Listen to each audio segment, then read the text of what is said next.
कोई शख्स हमें मिलता है, फिर दिल जीत लेता है, फिर साथ में बैठकर हम सपने बुनते हैं, जागते हुए ख्वाब देखते हैं। वक्त के गुजरने की कोई खबर नहीं होती, पर क्यों ऐसे रिश्तों में भी एक वक्त के बाद कड़वाहट भर जाती है।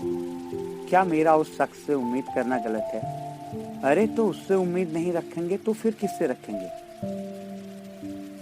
ये कहानी एक फेसबुक बातचीत है जिसमें एक लड़की अपने कई साल पुराने पिछले रिश्ते को अपने शादी की खबर फेसबुक के माध्यम से देती है, पर उसे सूझता नहीं कि फेसबुक चैट में क्या लिखे, और वह कंप्यूटर के सामने बैठे बैठे ही उसके साथ गुजारे हुए पलों को याद करती है, और उसकी यही याद यह पूरी कहानी। तो आइए सुनते हैं उसकी दास्तान। सुनो, इससे पहले कि तुम्हें कोई और बता दे, मुझे लगा कि मैं खुद ही तुम्हें बता दूं। मेरी शादी तय हुई है, नवंबर में है, बस 6 महीने बाद। एक लंबे पॉज के बाद कुछ सेंटेंसेस और लिखे और फिर डिलीट किए। और क्या लिखूं? शायद इतना ही काफी है। हम दोनों की फेवरेट गजल म्यूजिक प्लेयर पर चल रही थी, गम का खजाना तेरा भी है मेरा भी। गम का खजाना तेरा भी है मेरा भी,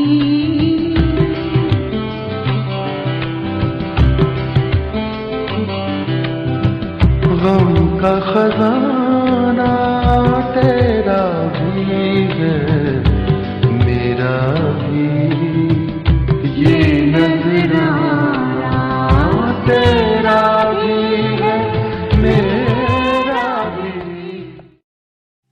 यह ख्याल ठहर सा गया था। उंगलियां हल्की सी एक ताल में कीबोर्ड पर थपथपा रही थी। अजीब दुविधा थी।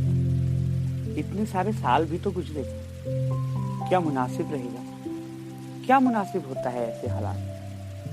अगर मैंने 4 जुमले और लिख दिए तो वह ओवरवियरिंग होगा। कहीं तुम्हें ऐसा तो नहीं लगेगा मैं तुम्हें अभी तक मिस करती हूँ? सच पूछिए तो डर यह था कि तुम्हें पता तो नहीं चलेगा मैं तुम्हें मिस करती हूँ अभी तक। मैंने एक गहरी सी सांस ली, सर कुर्सी से टिका लिया और छत की ओर देखने लगी। मिस तो करती हूँ। आंखें कुछ बोझिल सी हुई थी, इसलिए मैंने बंद कर ली और अपने सर को थोड़ा सा रिलैक्स पोस्चर में कुर्सी पर टिका लिया। लग रहा था ये मिस करना लंबा चलेगा। आंखें बंद ही हुई थी कि अचानक तुम्हारी क्यूरियस सी आंखें मेरे सामने आ गई। वो तुम क्या कहा करते थे? मिस तो उनको किया जाता है जिन्हें हम भूल जाते हैं। सही है, मैं तुम्हें भूली ही कब थी।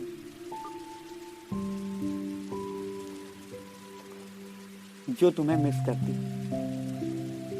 कुछ रिश्ते लिबाजों की तरह बदले नहीं जा सकते। रूह से चिपका हुआ मांस होते हैं।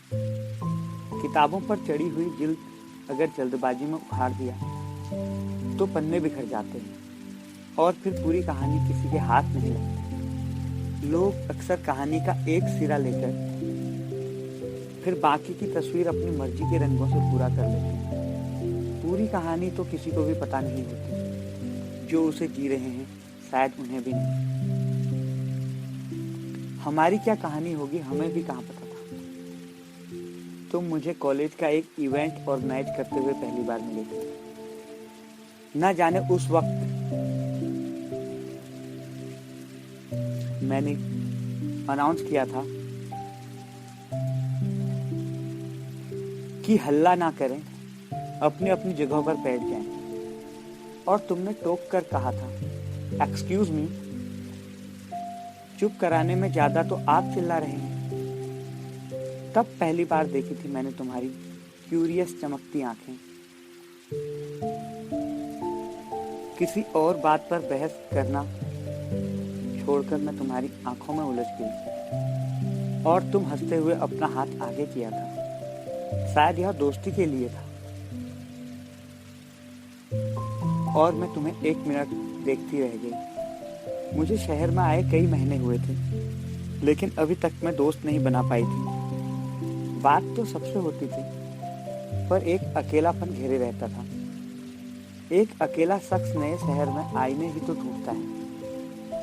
उस दिन तुम मिले तो बड़े इंटरेस्टिंग, एक्साइटिंग, खुशमिजाज और कुछ अजीब लगे, जिसे मैं इग्नोर ही ना कर सकी। मुझे हैरानी हुई कि तुम हिंदी अच्छी बोल लेते थे। ना जाने मुझे क्यों यह गुमा था कि यहाँ के लोग अजीब से हिंदी बोलते हैं, जेब में रखे सिक्कों जैसे। काम चलाओ। हाय, मैं नामिका हूँ। यह कहते हुए मैंने हाथ बढ़ाकर हाथ मिलाते हुए तुमसे कहा, और दोस्ती हो गई। कुलदीप, मैं वकालत कर रहा हूँ। अपनी नकली सी नाक को ऊंचा करते हुए तुमने कहा था। ओह, फिर तो तुम कायदे कानून के पक्के रहोगे। तुमसे बच के रहना चाहिए, मैंने यह कहकर जवाब दिया था। और फिर हम दोनों मिलकर हंस पड़े, और शायद उसी दिन मैंने अपना पहला दोस्त बना ही लिया। और फिर पहली मुलाकात के लगभग 2 दिन बाद एतवार आया। मौसम कोई भी हो, एतवार की धूप मीठी ही लगती थी। और इसी दिन हम सब दिन का लंच साथ करते थे। मैं अपना लंच खाकर सीढ़ियां चढ़ ही रही थी कि फेसबुक पर एक नोटिफिकेशन आया। देखा तो तुम थे। मैं हैरान थी। आधा साल हुआ था लगभग शहर में, और अभी तक कोई मेरा सोशल मीडिया पर फ्रेंड नहीं था। मैं अपने कमरे में चली गई। इसके बाद 3-4 मिनट बाद मेरी रूममेट उर्वशी ने दरवाजा खोला और एक नोटी सी स्माइल देते हुए पूछने लगी, बड़ा क्यूट है यार। क्यूट? कौन? वही जिसकी तुम कहानियां पढ़ रही हो।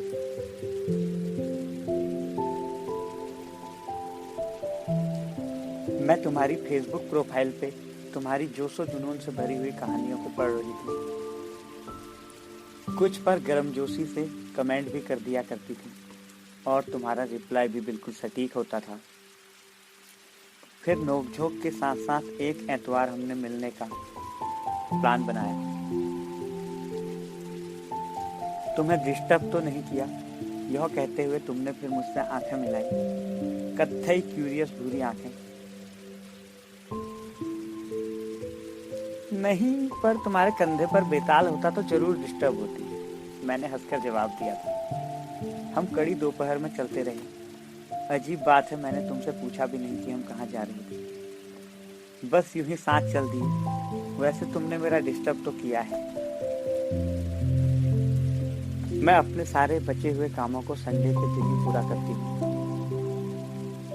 यह कहकर मैं तुम्हारे साथ यूं ही बेसबब धूप में चलती रही। हम बिना कुछ बोलते फिरते रहे। आहटें सरगोशियों में बोल रही थी। लफ्जों की जरूरत ही नहीं थी। रिश्तों में फेज जब उनका कोई नाम नहीं होता, उम्मीदों का बोझ नहीं होता, बड़ा ही दिलचस्प होता है। जिस्मों की सियासत से दूर, एकदम रूहानी। मुझे तो याद भी नहीं है कि हमारा पहला झगड़ा कब और क्यों हुआ, लेकिन हम अक्सर आर्ग्यूमेंट में उलझे रहते थे। कारण कुछ भी हो, छोटी बातें, बड़ी बातें, कभी कभी लगता था कि हम बस लड़ने के बहाने ढूंढते थे, क्योंकि ऐसा तो कभी नहीं हुआ कि हमारी बातचीत बंद हुई हो। हम लड़ते रहते थे। तुमने मुझे प्यार से ड्रामा बुलाना शुरू कर दिया था। अच्छे दोस्त तो थे, हक भी जताते थे। वो तुम्हारा गुस्से में आकर कहना, तुम ना, और मेरा तुम्हारी किसी बात पर रो देना। अजीब सी उलझन रहती थी। दोस्ती और प्यार के बीच का रास्ता शायद ऐसा ही होता है। और कब वह अज्यूम्ड हक प्यार में बदल गया पता ही नहीं चला। तुम्हें एक शब्द में कैसे डिस्क्राइब करूं? आजाद पंछी। आजाद पंछी, हमेशा दोस्तों से घिरे, पर मुझे तलब रहती थी तुम्हारे साथ चलने की, बिना बोले बेसबब धूप में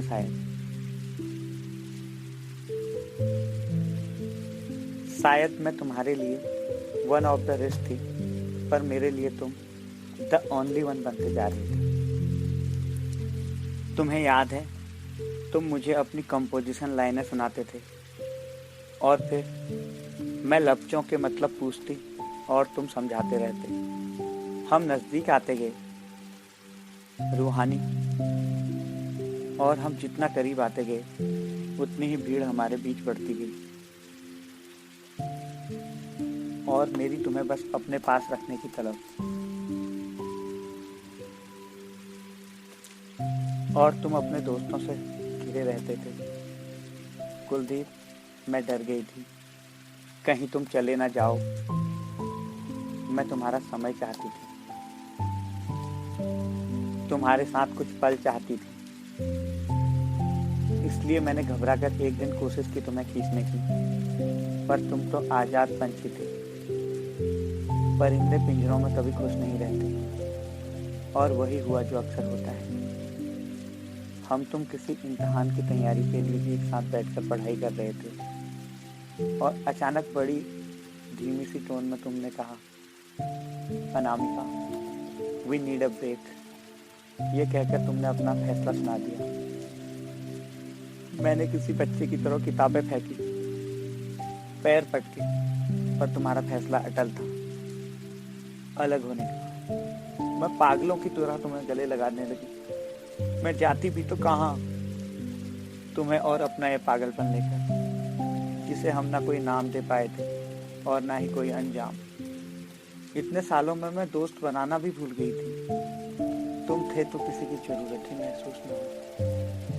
इतना टूटकर मैंने किसी और को चाहा भी तो नहीं था, शायद इसलिए उसे बिखरता देखकर रोने लगी। और फिर बची उम्मीद उस दिन टूटी, जिस दिन जब तुम अपने समाज और सोसाइटी के नाम पर मुझसे उलझे और मुझे ठुकरा कर। तुम्हें चाहिए ही था अपना समाज, तुम्ही ने किया था फैसला, ठीक ही होगा। तुम थे ही वकील। मरे रिश्तों के ना 13 दिन होते हैं और ना ही दर्द विसर्जन। खुद को समझाना तो नामुमकिन था, इसलिए खुद को बहलाना पड़ा। तुम्हारे लगाए हुए सारे इल्जामों का जहर मैंने अपने कंठ में जमा किया और चलने की कोशिश की। कमबख्त जिंदगी भी तो अकेले नहीं काटी जाती। नए दोस्त बन ही जाते हैं, मेरे भी बने, और मैंने अपनी आंखों से खुद को बदलते देखा। भीड़ इकट्ठा करना, पार्टी की जान बनना, दोस्तों के साथ फिल्म जाना, ये सब अजीब बात थी। तुमसे बिछड़कर मैं कुछ तुम जैसी ही हो गई थी। बहुत सारे पहचानने वाले पर बंधन कोई नहीं। एक अलग ही आज़ादी होती है इसमें। फिर पार्टी में जब एक नए दोस्त ने कॉम्प्लीमेंट देते हुए कहा, अनामिका, तुम बड़ी खुशमिजाज हो। उस दिन ये एहसास हुआ कि मैं खुद से और अपने पास्ट के बैगेज से उफ, मैं कितना हल्का महसूस कर रही थी। शायद अब मैं यह बात समझ सकती थी कि आज़ादी इंसान का सबसे बड़ा हक होता है, जिसे कोई रिश्ता या इंसान भी नहीं छीन सकता। इसलिए तुमसे सहानुभूति होने लगी, और इसलिए शायद एक्सपेक्टेंस भी। मैंने तुम्हें और खुद को दोनों को माफ़ कर दिया। सच बताऊं, सब कुछ था, पर कमी थी तो एक दोस्त की। काश कि हम दोस्त ही रहे होते। काश कि तुमसे, काश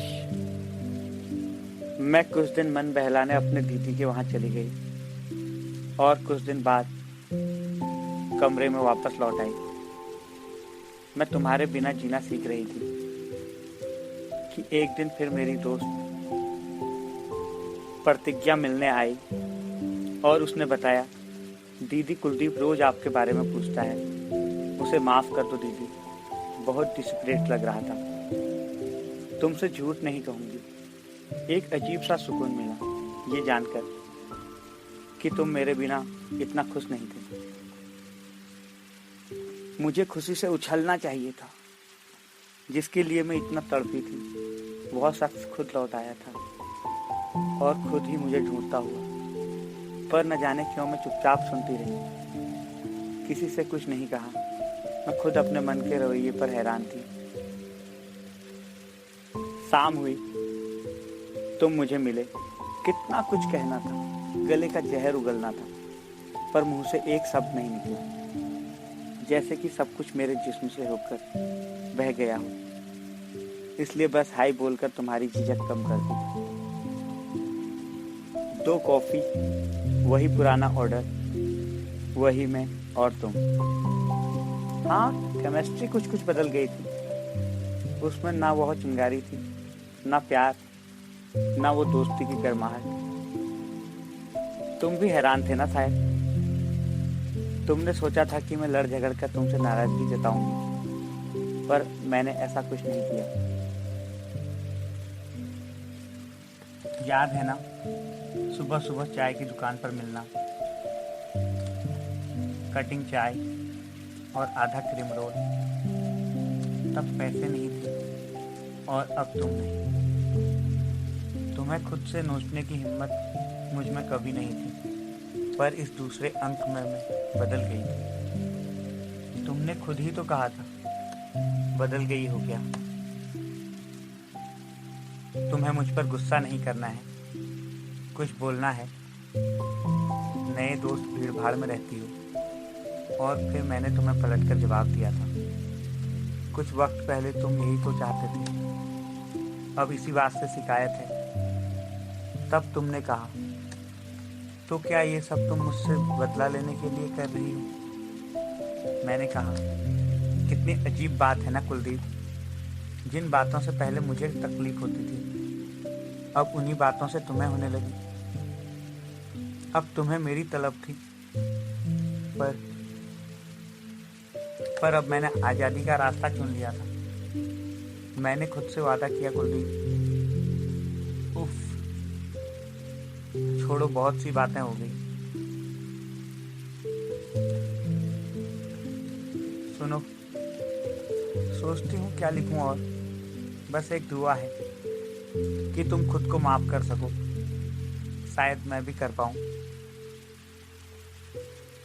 किसी से कटकर हम पहले जैसे कभी नहीं बन पाते, इसलिए तुम्हें मिस नहीं करती, क्योंकि तुम तो मेरे साथ ही जीते हो, ख्यालों में मेरे।